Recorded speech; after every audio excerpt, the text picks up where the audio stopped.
Hello and welcome to the Book Club Review. I'm Kate.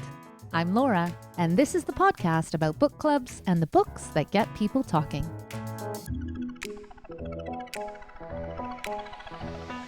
As we gently close the book that is 2024 and open the shiny new hardback of 2025, it's the perfect time to reflect on our reading lives. At this time of year, the temptation is to make bold promises to ourselves about what, how, or even where we'll read in the coming year. More books, new genres, shopping our shelves, sticking to the backlist, keeping a log. It's time for plans and projects. At this point, I would throw in a bit of recently acquired wisdom from time productivity guru Oliver Burkeman, he of 4,000 Weeks and Meditations for Mortals fame. He points out that even if you had limitless time to read, you'd never get beyond a tiny fraction of all the books you want to get to. It's worth, therefore, thinking carefully about what books you do want to spend your time reading. Once you've got that figured out, you might then aim to read daily-ish, whenever you get the chance, without setting yourself absolute rules about how much time you're going to spend. If you don't manage it one day, you might pick it up the next. When you get out your phone, make it the Kindle app you open rather than social media. Listen to books while you do your household chores. Keep a book on hand and find a corner of your house that can become your reading nook, where everybody knows to leave you alone with your book for a bit. As book podcasters, we think and talk about books more than most. But as readers, we're all too conscious of the problem of how to squeeze reading into busy lives. Neither of us has as much time to read as we'd like, but as a result, we are very, very good at finding ways to make the most of the time we do have. So join us as we kick off 2025 with our realistic reading resolutions and a little look ahead to all the amazing books waiting to be discovered. All that coming up here on the Book Club Review.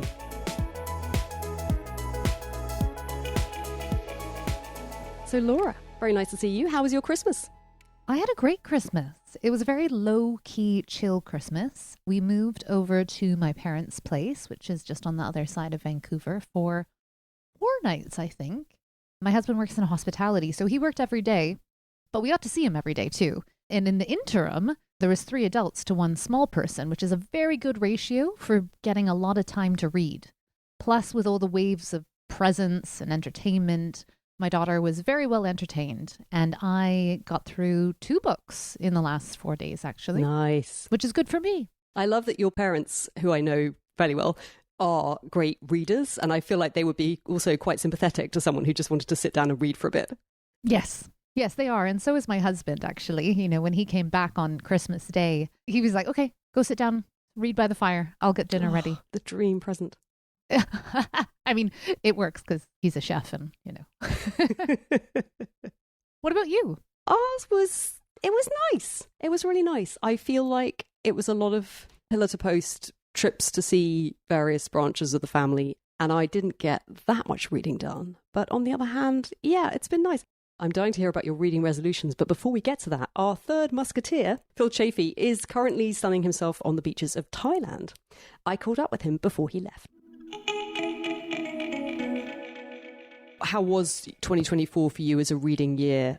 Still slightly reeling from the amount of books I know you managed to read in 2023. I won't ask you to put a number on it.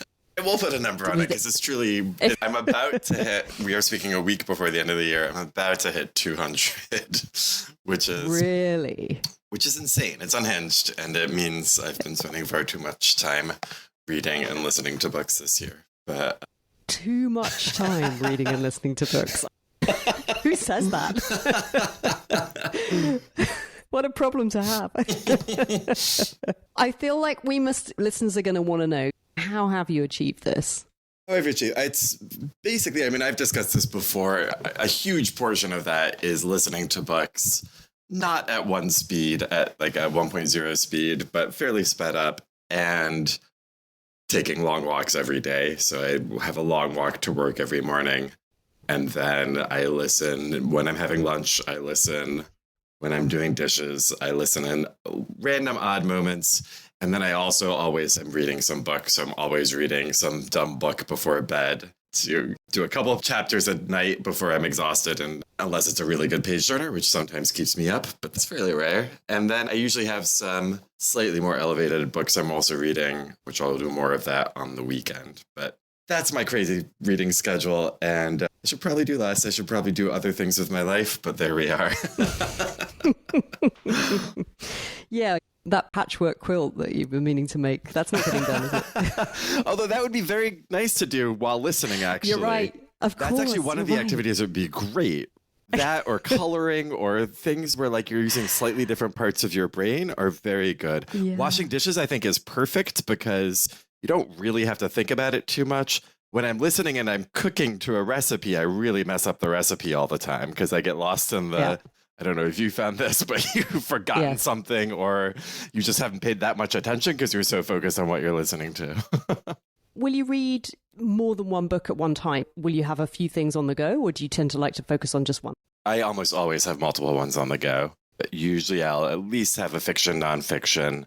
I'll always have, I call them dumb go books. I'll always have some sort of thrillery, pulpy, sci-fi, fantasy, spy, some genre fiction that I'm reading at night before bed, and then I'll have other things during the day. Sometimes I'm just listening alone, going through 3 or 4 and alternating. How about some other intentions for 2025 for you? Intentions. One of my favorite things I did in 2024, and this was not before bed reading, but I'm sure I've told you that I love Carre, John le Carre. And in 2024, I read all, I think 9 of his George Smiley novels. Have you read any of them, Kate? Or do you know George Smiley at all?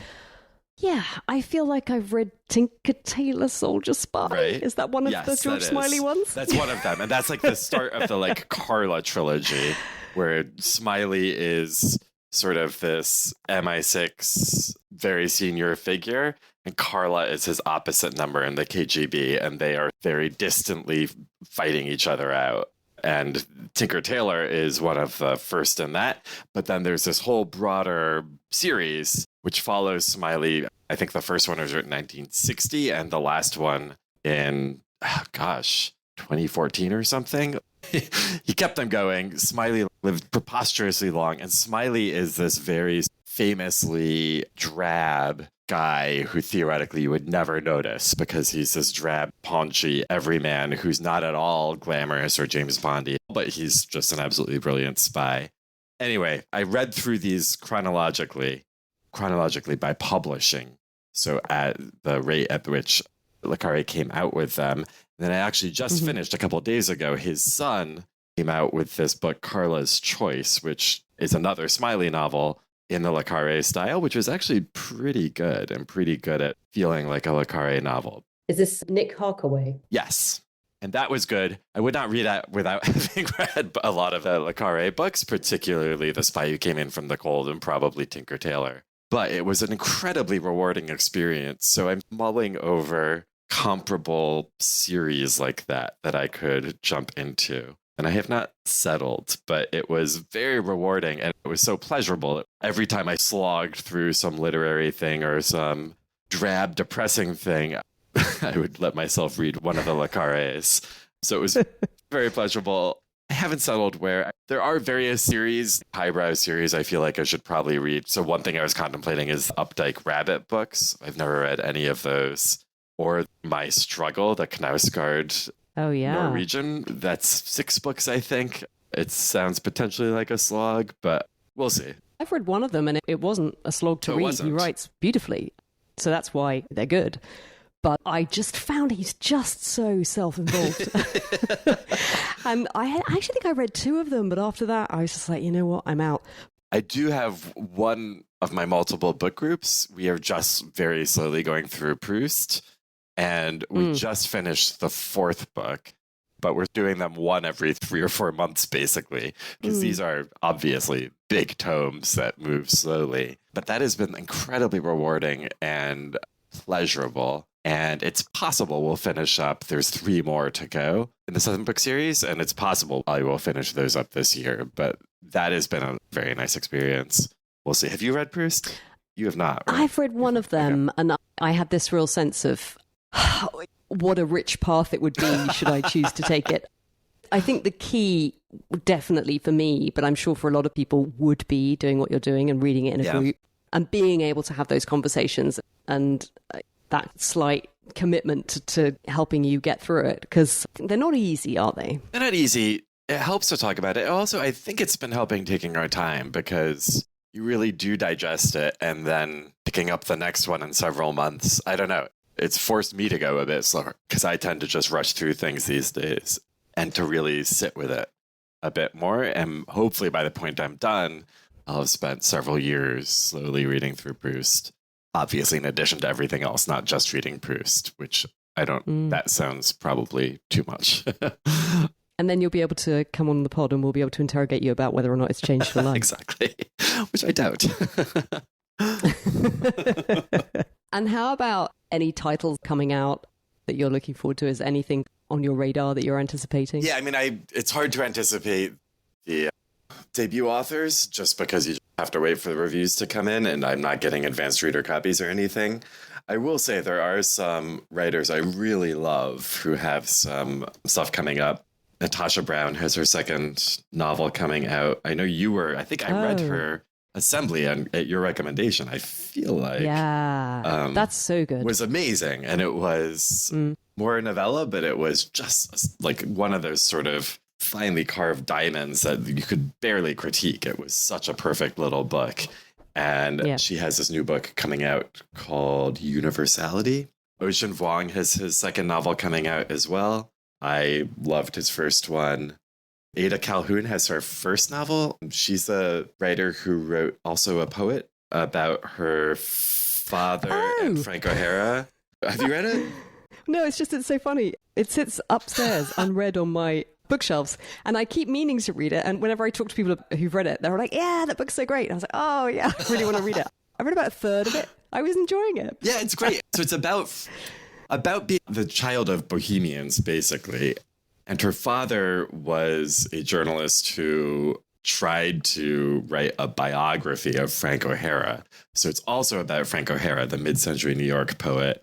But it's also about her father, and it's about her relationship with her father, her relationship with Frank O'Hara. It's really well crafted, and I'm very excited to see what she does as a novelist. There's also a new Chimamanda Ngozi Adichie book. Yes. Which, of course, we will all be reading.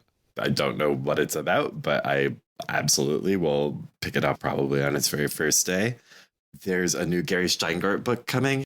His Pandemic book, which was this sort of farce about a group of friends who go to upstate New York and get this house during COVID, was a complete delight.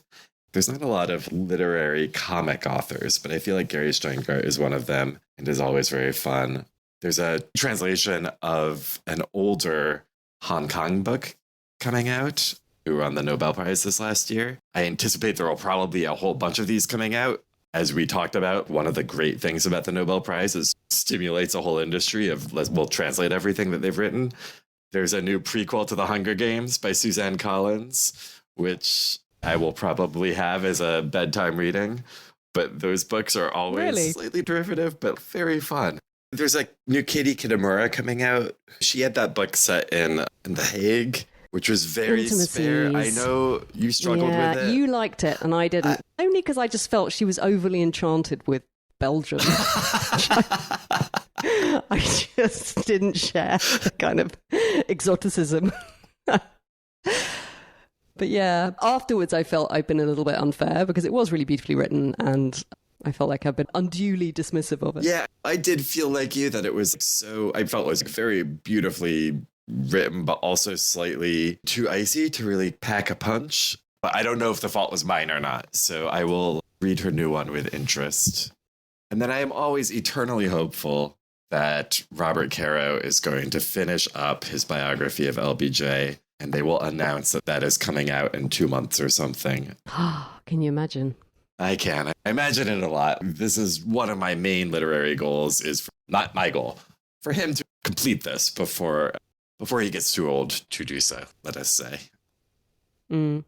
And yeah, and then there's some other, you never know at this point before the year what will all come out next year, because I feel like they often announce books are coming out 3 months before they do. So we don't entirely know what's on the radar next year. One thing we don't have to worry about is that there won't be enough books. Indeed. I feel that's sure. And I love your resolution to read less. We'll see if I succeed. Just try and read less, Phil. For God's sake. You put the rest of us to shame, but in the best way. Thanks so much. I've loved hearing about your reading plans and projects for 2025. And I can't wait to talk to you about some or all of these books, plus all the book club books we might read this year on the pod. Look forward to it. Thanks, Kate.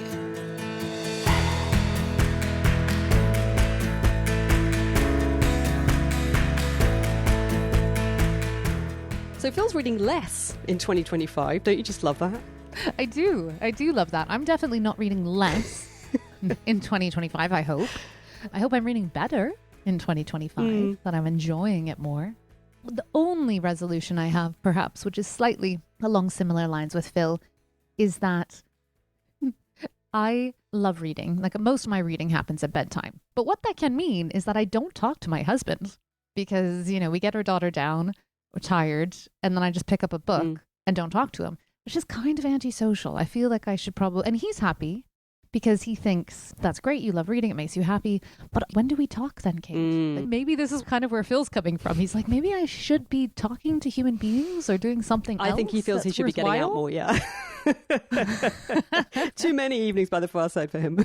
Well, it's about balance, isn't it? But at the same time, we don't lead balanced lives. I don't know about you, but it always feels like a scramble between fitting in work and then you get home and it's like just cooking and sorting everything out. And then, you finally fall into bed and there's been no time to talk to your husband or your significant other. Like, when would you do that?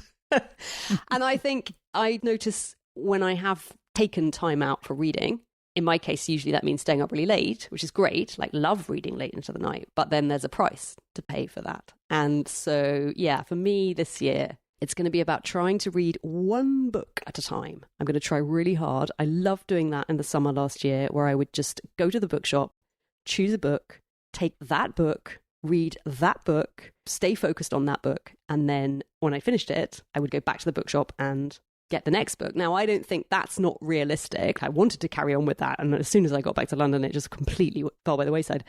But I think there's something about that intention of just being on one book at a time. My strategy for making that work, because I'm pretty sure that if I just say, right, I will only read one book, I just know that isn't going to work. My strategy for making it work is to have multiple copies of that book in multiple formats so that I can be listening to it in different ways, right? Yes. Physical copy, Kindle copy, and then audio on Spotify, and just make sure that they're all available so that whenever I have a few minutes, I can be reading. And I think this is partly Phil's secret as well, is that, he makes the books fit into his daily life. He'll be listening as he's walking or listening as he's doing household chores, and then he's reading on the page as well. And I don't know why, but that seems very, it's a good habit that I want to try and do a bit more of that. It's a habit I used to have in London with the commute, and it always was a way for me to read more nonfiction as well. I'm not interested in listening to fiction as an audiobook, and yet nonfiction, it's almost my preferred way to engage with a book. I am currently listening to a personal finance book because it's that time of year, people. It's called Finance for the People by Paco de Leon, Getting a Grip on Your Finances. And I started listening to it first for free on the Libby app, which I recommend to everyone. A very simple way to make audiobooks affordable because they're free through your library. But because it's a personal finance book, I was like, I need a physical copy of this. So I just picked it up as well. And I am planning on listening and digging into the written version with a highlighter, actually on my holiday, because I know how to live, Kate. Well, if you're in the mood for reading something like that, I think you've got to capitalize on it, right? I had little intention as well. Phil was talking about reading a short story a day, and I was given a copy of this book of essays by E.B. White, which I actually have read before. I love E.B. White. If you haven't read him, he's author of Charlotte's Web. Most people, I would imagine, would have read that and encountered him. But he was an essayist. He wrote for years and years and years these wonderful little pieces for the New Yorker, and they're all collected up. And there's something about reading him. He's so warm and interested in life, almost in that way that makes you more interested in life. And there's a kindness and a humanity that runs through his work in this very tangible way. And anyway, the person who gave this to me said that they had read an essay every morning. They'd woken up and they'd read something. And I probably wouldn't be able to manage that. But I did think, oh, you know what? I could try to read one of these a day. And I think that would just be a very nice way of making sure that every day I was reading something so beautifully written, because he was such an exquisite prose stylist. And you just feel when you read him like internalizing some of that. Yeah, being reminded to be kind and thoughtful. And poetry, Laura, 2025. Really? Well, you know what? It's been creeping up on me for a while. I have long wanted to do an episode themed around poetry. And I want this to be the year that I start incorporating a bit of that into my life. Because you know what? Whenever I read it, I'm always like, this is so great. Like, just wonderful, meaningful way to engage with words and thoughts in a way that makes you feel something and gives you something, right? I feel like you get that in a very concentrated way with poetry. But also, if you don't have much time, that's just a brilliant way of working it in. So, yes, maybe the year that I start boring on about poetry. Or not. Maybe I'm wrong about poetry. I might try it. I'm like, you know what? I was right to avoid this. Who's going to join you for that podcast, Kate? That's what I have to ask. My friend Joseph, he did a podcast called Novel Thoughts that I really enjoyed for a while. That has slightly fallen by the wayside. He was a contributor on that show, but he let me know the other day that he is going to be starting up his own show starting soon. And that's going to be books and conversations. So I'm really looking forward to that. But he turns out to be, of his own accord, genuinely from the heart, a poetry reader. And I was like, great, maybe you could be the person to guide me through it. And I know a poet, one of my friends who comes to the books quiz, this regular wonderful quiz I go to in the Betsy Trotwood in London. I'm very much looking forward to getting back into those this year. Anyway, he is on my quiz team. His name is Will Wotton, and he is a proper published poet. And yeah, I think my main question is going to be, is poetry something that as readers we should be engaging with? Like, are we missing out if we don't ever drift towards the poetry section of the bookshop? I know I don't. Or is it actually quite a separate branch that maybe isn't something that's worth engaging? I'm just curious about that. I'm curious to know whether it's going to be something I want to take on board and do more of or not. And I feel a podcast episode is the way to find out. I would listen to that episode. There you go. All right, books to get excited about then. Oh, no. I have more reading resolutions. Goodness, Kate. I've made a list. Please continue. I've been taking this seriously.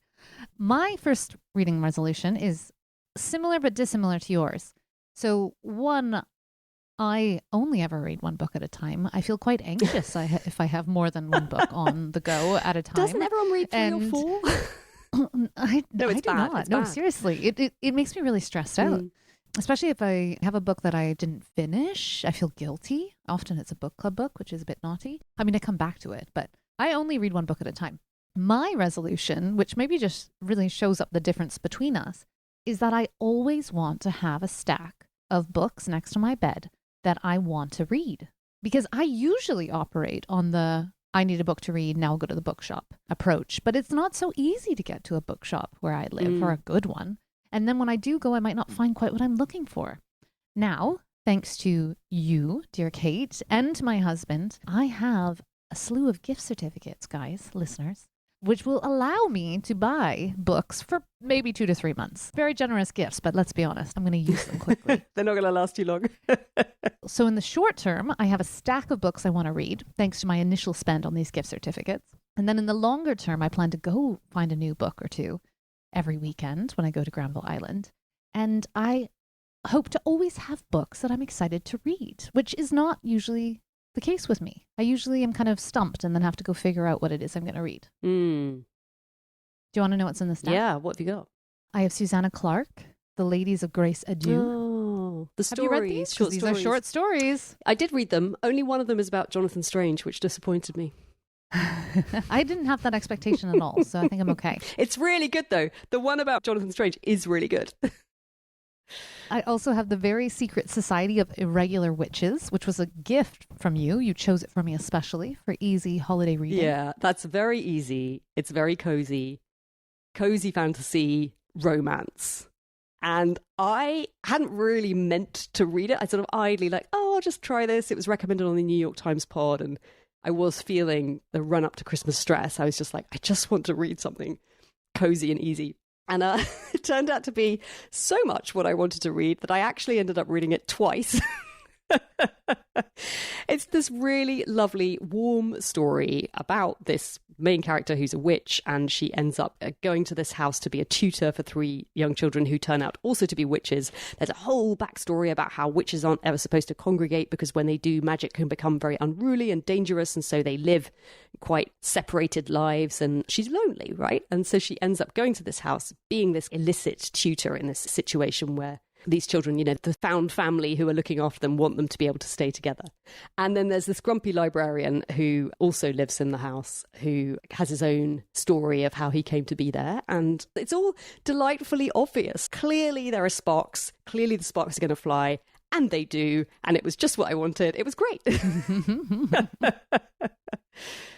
Well, it's coming on holiday with me, as is The Husbands, which was one of your forgotten favorite books of 2024. Oh, The Husbands in the Attic. Yeah, love that. I was telling my husband the premise of that book, and his eyes were round.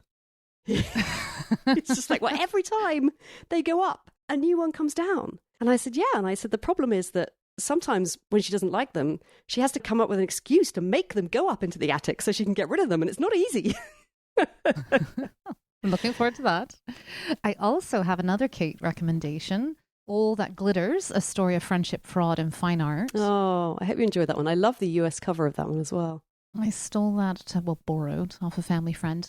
And then I'm actually really excited about my next book club book. Is this on your radar? Glorious Exploits by Ferdia Lennon. Yeah, only because the cover is so amazing. It's got these incredible, they look like googly eyes. It's so fantastic. Yeah. Googly eyes set on an ancient Greek face. But it's a novel, right? It is a novel. And what is it about? I feel like we need the blurb. I'm not entirely sure what it's about. On the island of Sicily, amid the Peloponnesian War, the Syracusans have figured out what to do with the surviving Athenians who had the gall to invade their city. They've herded the sorry prisoners of war into a rock quarry and left them to rot. Looking for a way to pass the time, Lampo and Gellin, 2 unemployed potters with a soft spot for poetry and drink, head down into the quarry to feed the Athenians, if and only if they can manage a few choice lines from their great playwright Euripides. Before long, the 2 mates hatch a plan to direct a full-blown production of Medea. After all, you can hate the people, but love their art. But as opening night approaches, what started as a lark quickly sets in motion a series of extraordinary events, and our wayward heroes begin to realize that staging a play can be as dangerous as fighting a war, with all sorts of risks to life, limb, and friendship.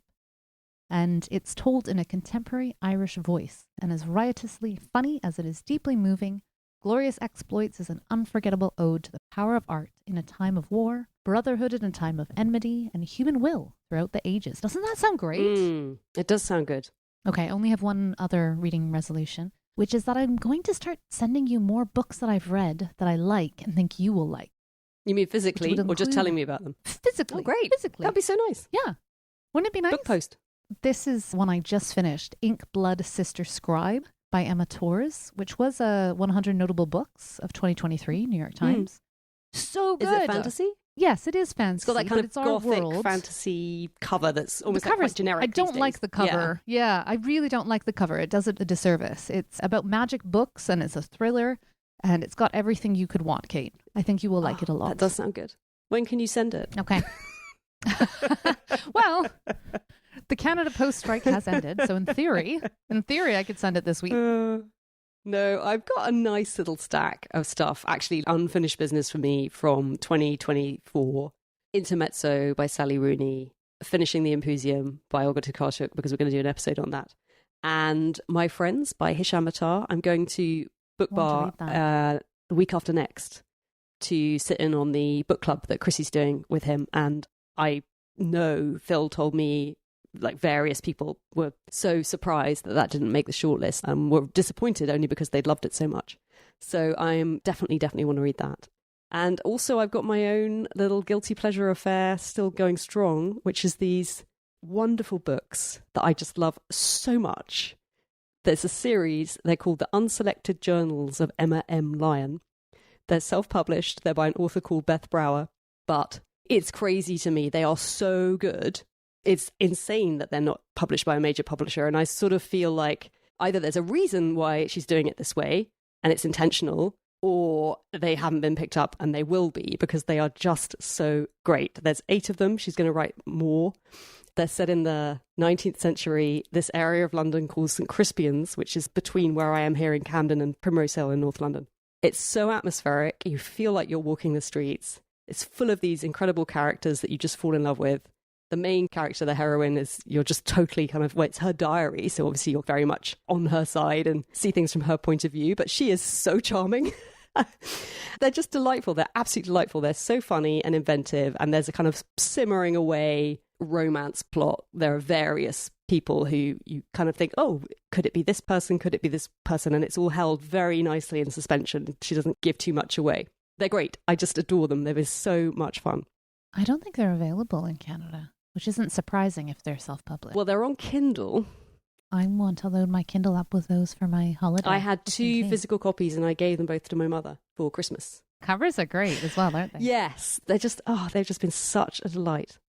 If you like, and I do not say this lightly, if you enjoy Georgette Hare, these are not the same and they're not trying to be, but there is something of she has the same kind of like cleverness with characters and dialogue.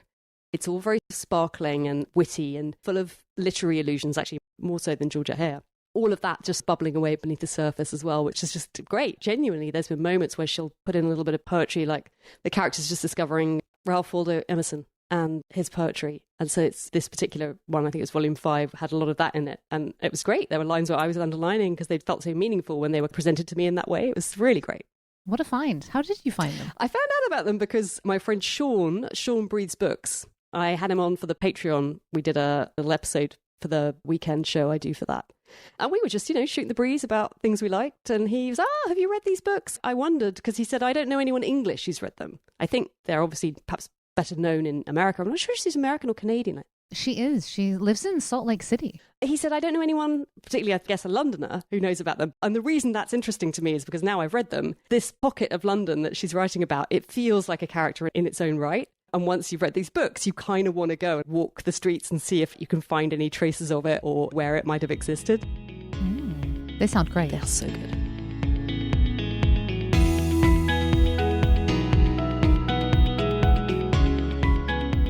But now, time to look ahead? Oh, yes. That's what we're here for, right? I rarely look ahead. Can I just say that I am the weakest link here? I enjoyed listening to Phil's recommendations and research, but I rarely look ahead at the publishing year. Yeah. Do you? Yeah. Well, I get the Bookseller, which is the trade magazine here in the UK. I get that delivered every week. They, of course, constantly are doing previews, usually 3 or 4 months ahead. So right now, the one that just came is telling me about what's coming out in March. And of course, the industry, they're all thinking a year ahead, aren't they, when they're reading and commissioning and figuring things out. Like, it's only readers and the people who are buying the books. We're the last people in the chain, right?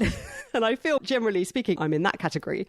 But I do get this little bit of a sense of what's coming up. And occasionally I will see things and think, oh, great, I'm excited that's on the way.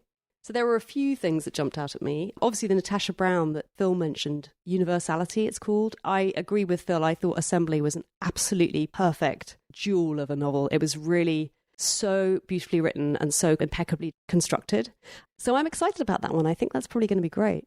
Are you excited about the publication of the 3rd book in Rebecca Yaros's romantasy series that, we were such fans of?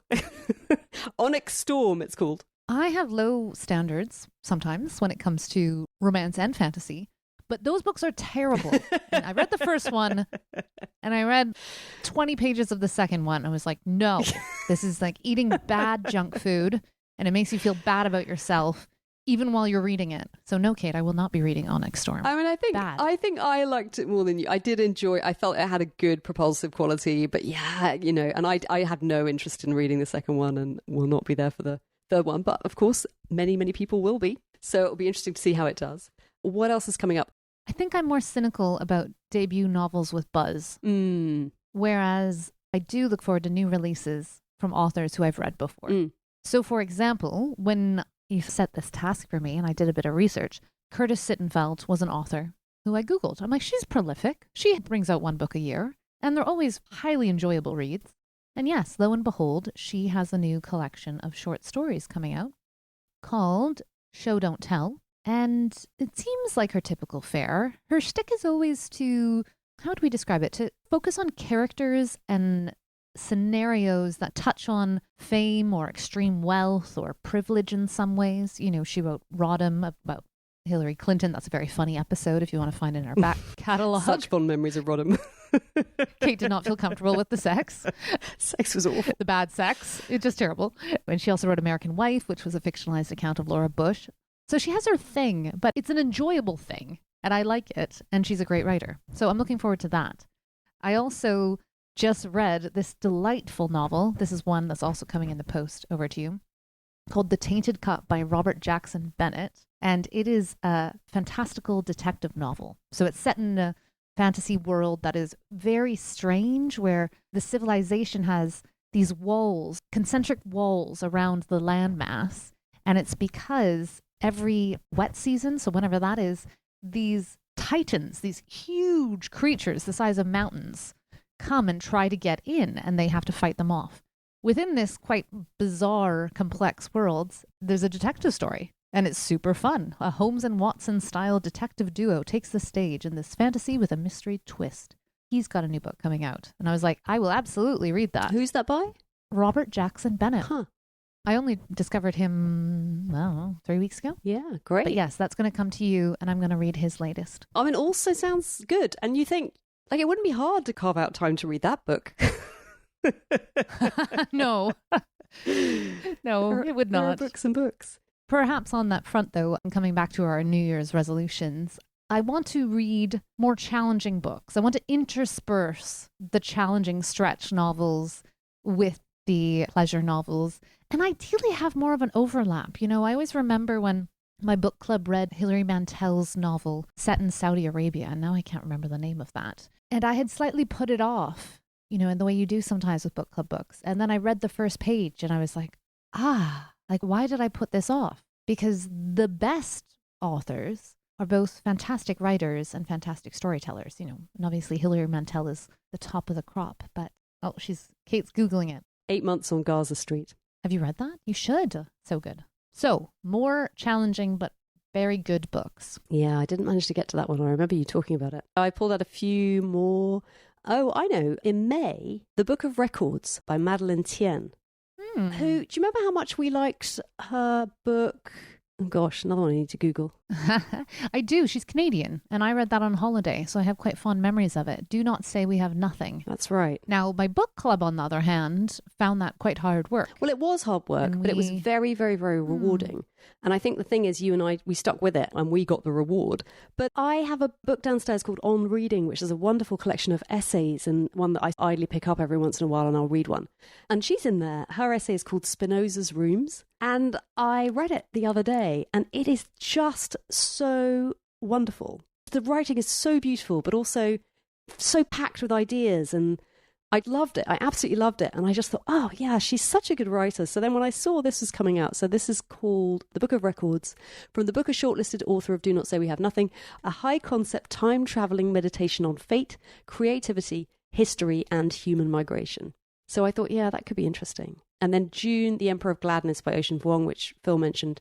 The award-winning author of On Earth We're Briefly Gorgeous crafts a tale of unexpected friendship and second chances in this innovative, playful novel that explores the foundations of life in America for those at the margins of society. In August, a book called Catabasis by R.F. Kuang. In this follow-up to Yellowface, two rival Cambridge academics must journey to hell and back to save the soul of their advisor.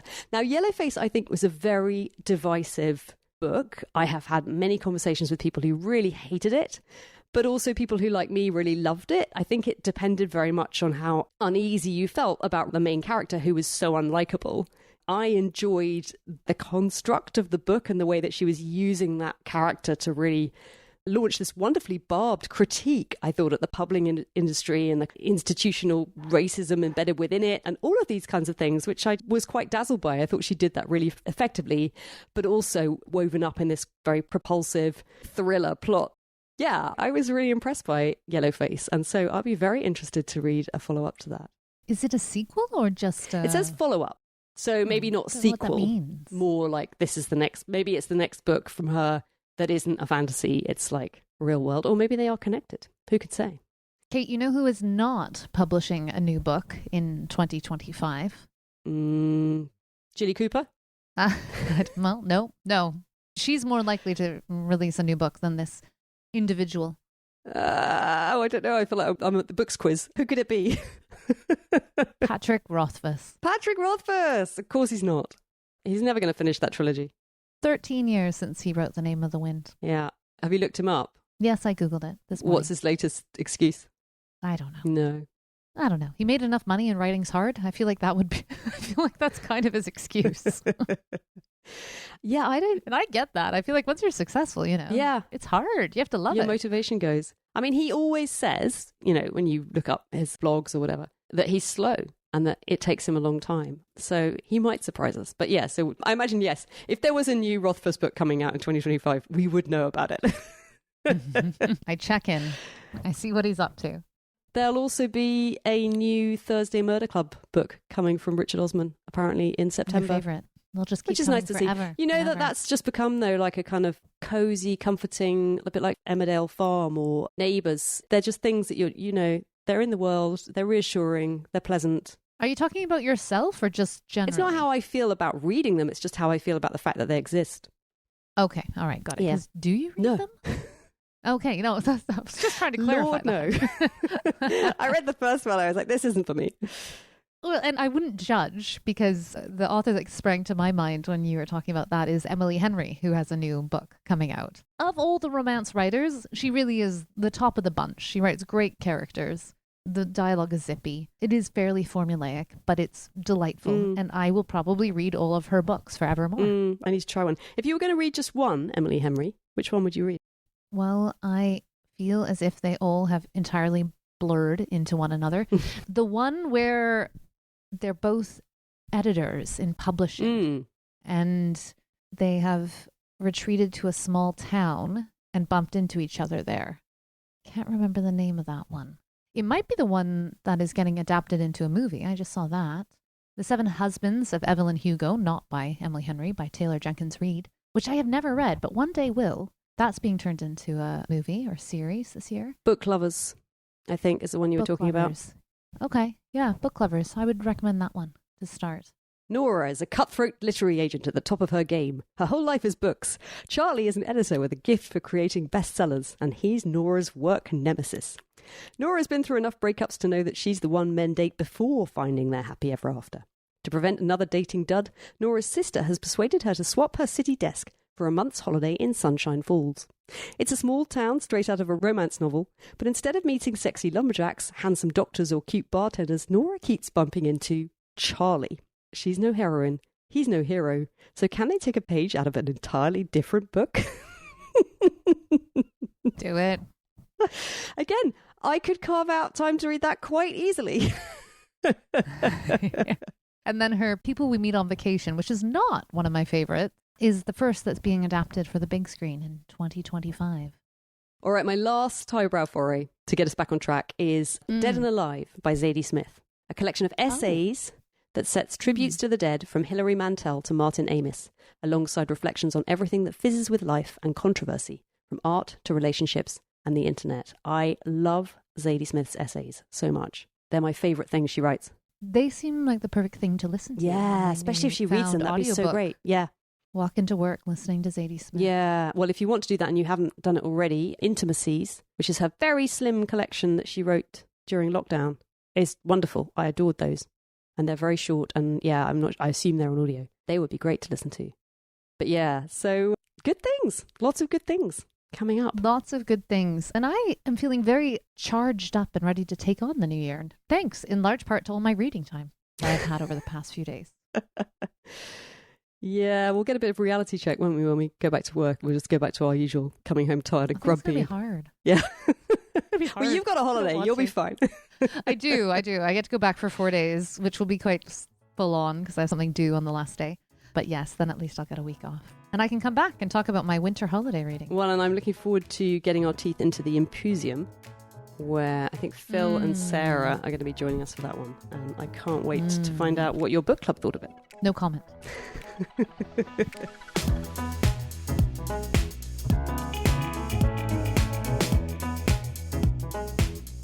That's nearly it for this episode. You'll find all the books mentioned in the show notes. If you're looking for inspiration in your reading life over the coming year, why not subscribe to the Book Club Review Patreon? In addition to the various special episodes you'll find on there, you'll get the Book Club Review Weekend, my weekly-ish bonus episode just for patrons, featuring Laura's reading updates and regular chats with friends of the pod. Laura and I have cooked up a new feature called One Book Wonder that allows us to talk about those books that slip through the cracks between regular episodes. Just out? Listen in for our thoughts on Good Material by Dolly Alderton. You get all that at the entry level, but at the higher tier you can also join the podcast book club and come and talk books with me in person at the end of every month over Zoom, or listen back anytime if you can't make the live session. In January, we're reading the novel that appeared on many a Best of the Year list, Martyr by Kaveh Akbar. In February, we're reading All the Beauty in the World by Patrick Bringley, a museum guard's quest to find solace and meaning in art. And in March, it's short stories with Hateship, Friendship, Loveship, Courtship, Marriage by Alice Munro. But will they make for good book club reads? Join me and the book clubbers over on Patreon and find out. Join our bookish community, get brilliant book recommendations, and get the warm glow from knowing that you're supporting me in making the show. Head to patreon.com/The Book Club Review and sign up today. Otherwise, come and find me anytime on Instagram at Book Club Review Podcast, or check out our website, thebookclubreview.co.uk. But for now, thanks for listening and happy book clubbing.